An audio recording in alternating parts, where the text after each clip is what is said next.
People ask me all the time, what do you actually eat when you travel Norway? I lived here 20 years, and the honest answer is most travelers miss the real food. There's a cafe in Leknes, a real one. It doesn't have a tourist menu. It has stockfish from Lofoten, reindeer from the Sami, lamb that grazes on mountain herbs, and when you sit down, you're not a customer, you're a guest. That's the food I want to talk about, not the tourist version, the real one. I'm Ben, Polar Chef. Welcome to the Arctic Coffee Break. This is not a conversation. This is a conversation, not a lecture. So drop your questions in the chat and I'll get to them as we can. Most people are busy, but not free. It feels like sometimes we're running on a treadmill. It's good to be steady, but it's tough if we're too busy. You know, sometimes you can be busy doing nothing. Sometimes you can be busy doing busy. So are you working, consuming, and scrolling? Or are you building systems that help you get the work done better? The system seems like it keeps us distracted so we don't question it. And like everyone feels that something's going on. Like everyone feels it. Everyone's talking about it. What do you think it is? Why do you think things are getting so much more expensive? It feels like we have to work so much harder just to keep the same thing that we had, right? That's what it kind of feels like. I have a question for you, chat. Do you feel like you're moving forward or just staying busy? Let me know with a thumbs up if you feel like you're moving forward, or a thumbs down if you feel stuck. So that's the trap. But here's the thing. It looks different depending on where you are.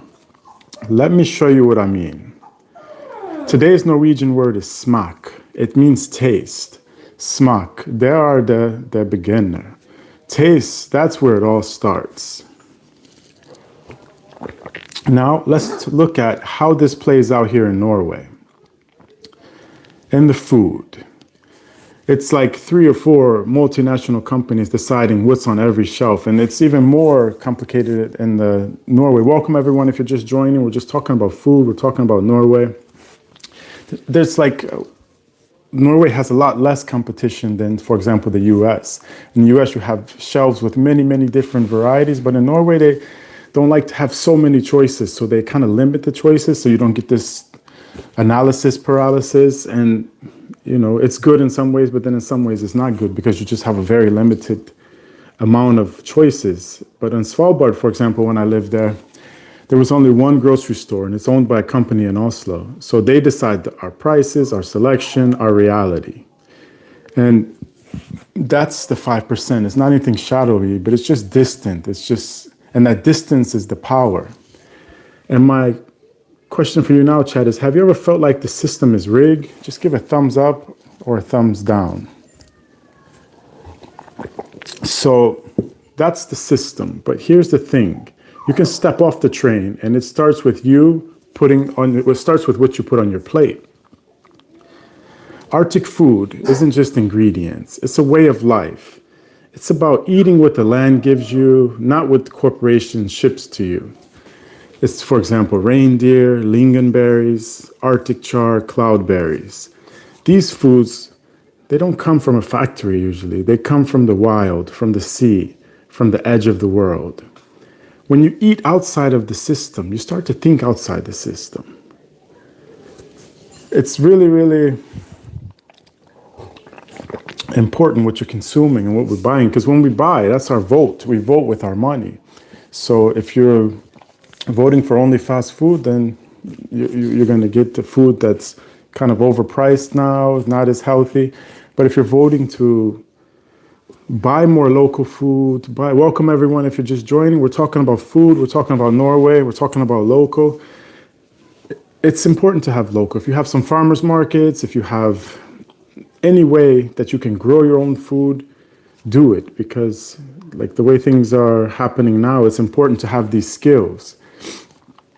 And you know, this Sunday I'm going to cook live on the Polar Kitchen, and I'm going to cook some reindeer and some cloudberries. I actually am making this Polar Bites cookbook, and Polar Bites are like my signature dishes, but it's inspired by the polar, but it's not only polar. You can substitute it with ingredients that you find in your place, but it's just the philosophy behind it of, cooking your own food, getting close to the farmers, getting close to the land, making use of what you find, simple but elegant.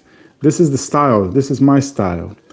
And my question for you now is, what's one thing you've done to step off of this train? Drop it in the chat and let us know.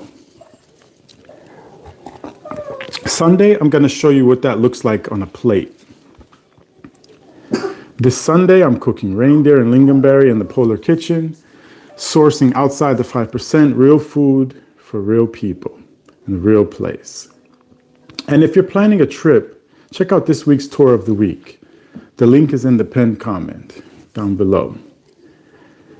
This is a cook, yeah. Well, someone said cook, AP2137, cook. What do you mean cook? Do you like to cook? Yeah, I like to cook. And I'm also a cook, so I don't really know what you mean by cook. But do you want to cook? Because cooking is on Sunday. Today we're just kind of preparing for Sunday. And the Polar Kitchen is on Sunday, like I said. And if you're ever in Lofoten, where I'm based, the tours are where you taste this for real. Same link, same place. So everything's at polarchefben.com. Link is in the pinned comment. And then I'm Ben, Polar Chef. I'm going to see you on Sunday, hopefully. Thanks for being here, and have a nice day.